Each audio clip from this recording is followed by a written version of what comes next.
Hey everyone, Kendall Ray here. Today we're diving into a devastating event that shook New Orleans to its core. Early this morning at around 3:15 a.m. CST on January 1st, Bourbon Street became the site of a horrific terrorist attack. Shamsuddin Jabbar, a 42-year-old Army veteran from Texas, drove a rented Ford pickup truck into a crowd of people celebrating the New Year, killing 15 and injuring 35 others. As if this wasn't horrifying enough, after ramming into the crowd, Jabbar exited the vehicle and began firing at police officers. The police responded, and in the ensuing gunfire, Jabbar was killed. Now who was Shamsuddin Jabbar?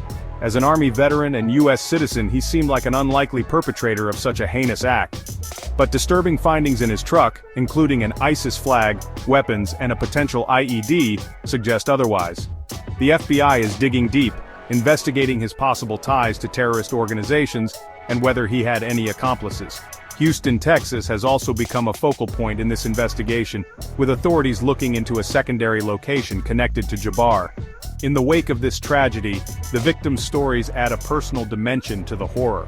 Tiger Beck, a beloved former athlete from St. Thomas More Catholic High School, has been identified as one of the deceased. Among the injured are a critically hurt University of Georgia student and 2 women from Fort Myers. The Orleans Parish Coroner's Office is working tirelessly to identify all of the deceased, which will take several days.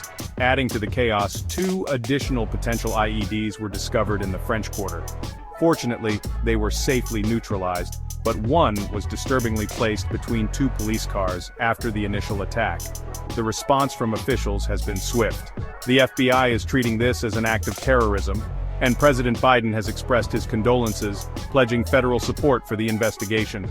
Governor Jeff Landry also released a statement, and the All-State Sugar Bowl, originally scheduled for today, has been postponed until Thursday.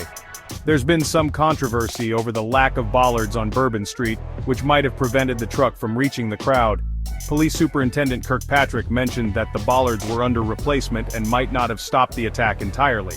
And as if things couldn't get more complicated, a house fire in the St. Roch area of New Orleans may be linked to the attack, adding yet another layer for investigators to unravel. A blood drive is slated for Thursday to aid the victims. This is a developing story, and as more details emerge, we'll keep you updated.